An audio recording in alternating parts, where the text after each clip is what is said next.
A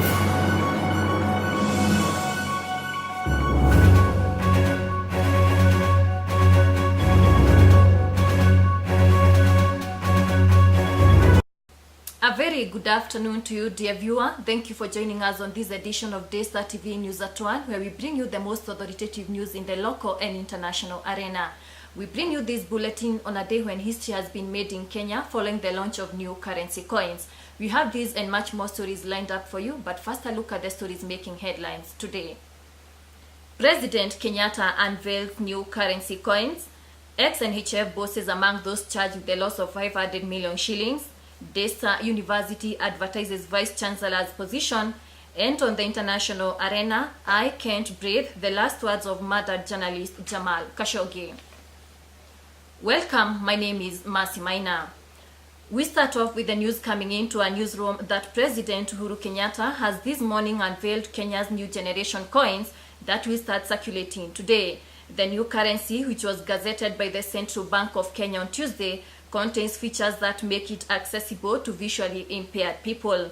That's all we have on that story for you for now, but we'll have more on the same in our subsequent bulletins.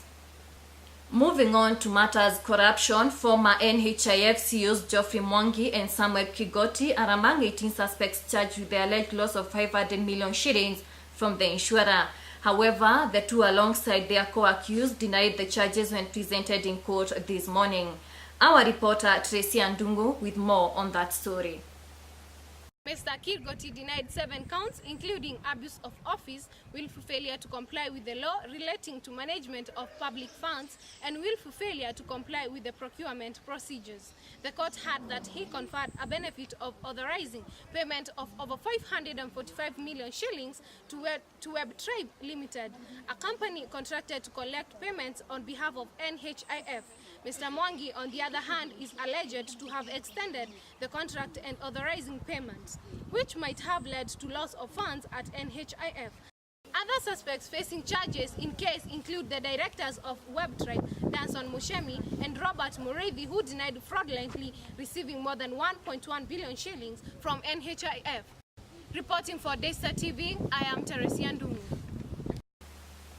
Moving on to matters of politics, the latest calls for a referendum among a section of politicians in Kenya seems to have split Kenyans in the middle, if the latest poll is anything to go by. According to a new survey by Infotra, Kenyans are evenly split on the push for constitutional reforms through a referendum. According to the survey, the constitutional change call is supported by 44% of Kenyans but opposed by 45%, while another 12% are still undecided according to the poll released on Sunday. Those who support the constitutional changes are highest in central Kenya at 55%, which is President Uhuru Kenyatta's political backyard, while opposition leader Raila Odinga's home turf of Nyanza stands at 52%. At the same time, Nairobi stands at 46%. However, the referendum faces opposition in Deputy President William Ruto's support base in Rift Valley, where the poll stands at 53%, Eastern Kenya at 51%, and Western Region at 47%.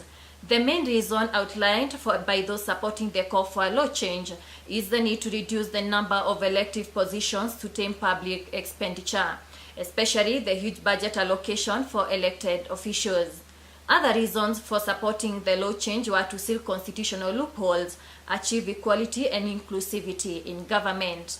Those opposed to the referendum call queried its timing, cost and perceived self-interest in those pushing for the law changes. The rating of the three reasons stood at 32%, 30% and 19% respectively.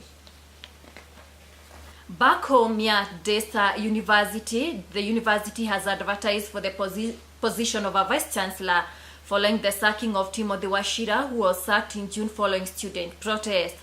The candidate will take over from Professor James Kombo, who was appointed in an acting capacity late last year. Our reporter Ivy Kavai with more on that story. Being a chartered Christian university, the applicant must have evidence of faithful involvement in a local church. The new Vice-Chancellor will be expected to implement, plan and review the university's academic resource and programs. The applicant will also implement the university's strategic plan, promote good governance and efficiently manage the school's assets and facilities. Reporting for Daystar TV, my name is Ivy Kavai. And now to business matters. Treasury CS Henry Rotich has added his voice to the impending mergers in the commercial banking sector in Kenya, saying that Kenyan commercial banks should see consolidation opportunities to strengthen and take advantage of business opportunities across the African continent. Our business reporter Suzy Gitari has more information on that story. Speaking during the signing of 13 billion shillings financing commitment with the German government, Mr. Rotich has welcomed the announcement of a merger between NIC Bank and Commercial Bank of Africa, saying it represented the direction the local banks should follow. He said that West African banks have taken the advantage and have spread out to Africa using the financial institutions.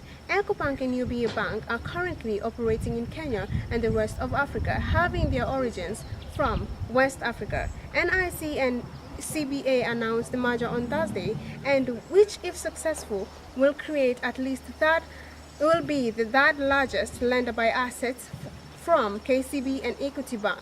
The new entity will have at least shillings 444 billion in total assets based on disclosures by end of September, making Cooperative Bank fourth from the third. The merger is subject to approval by shareholders and regulators.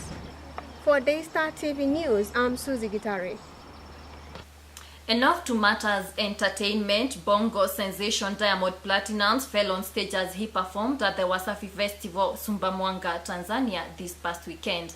Our entertainment reporter Tracy Ndung'u has been on the trail of that story and files this report. Bongo sensation star Diamond Platnumz with his co-star Rayvanny fell off the stage as they were performing at the Wasafi festivals in Sumbawanga. They both sustained injuries, but they were taken to the hospital, after which, when they were attended to, they went and gave an electrifying performance. It is remembered that later this week, as late as he was performing in Bongo, he also fell off the stage and the crowd came in to help in carrying him up. Reporting for Daystar TV, I am Tracy Ndung'u. Quite an interesting story there from the entertainment scene. We take a short commercial break. When we do come back, our sports presenter Ivy Kavai will have the latest from the world of sports.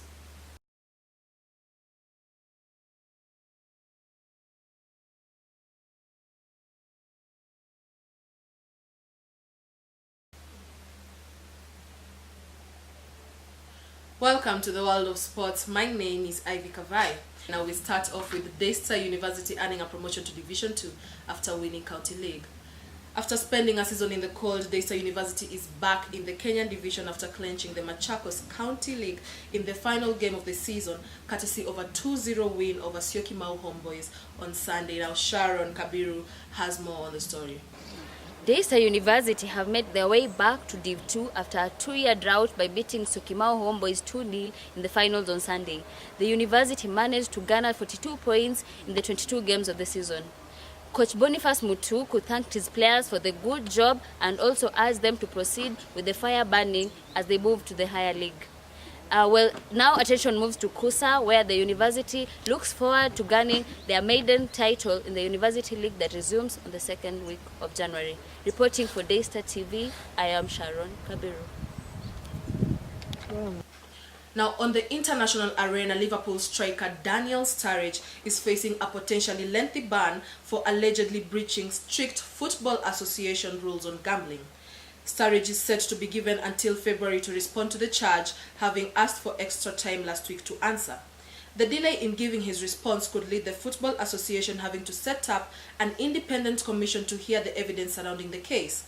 However, the delay also means that the case could drag on well into next spring and beyond. It is, however, a relief to Liverpool since Sturridge is out of contract at the end of the season, and so he will continue to be available to play for the club. Sturridge strongly denies having ever placed a bet on football, but Football Association rules also extend it to friends and family. But it is understood that the case revolves around bets being placed on Sturridge's shock move from Liverpool to join West Brom on loan last January. That's all from the sports desk. I am Ivy Kavai. Have a wonderful afternoon.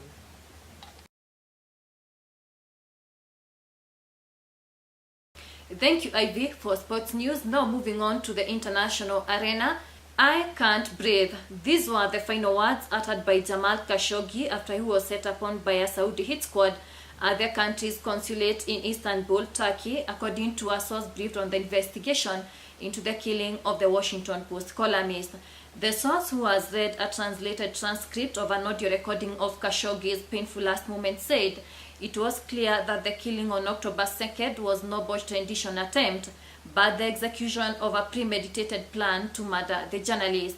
During the course of the gruesome scene, the sources described Khashoggi struggling against a group of people determined to kill him. The transcript notes the sounds of Khashoggi's body being dismembered by a saw, as the alleged perpetrators are advised to listen to music to block out the sound.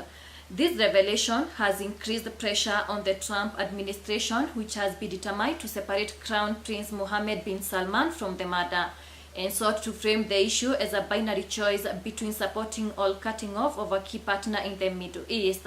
US President Donald Trump has been at odds with the CIA, which sources say has concluded bin Salman personally ordered the killing. The revelation also threatens to undermine a key alibi of an international Saudi explanation for Khashoggi's death, that it was a rogue operation that went wrong. And that story from Istanbul, Turkey brings us to the end of our bulletin this afternoon. Thank you for watching. My name is Mercy Maina.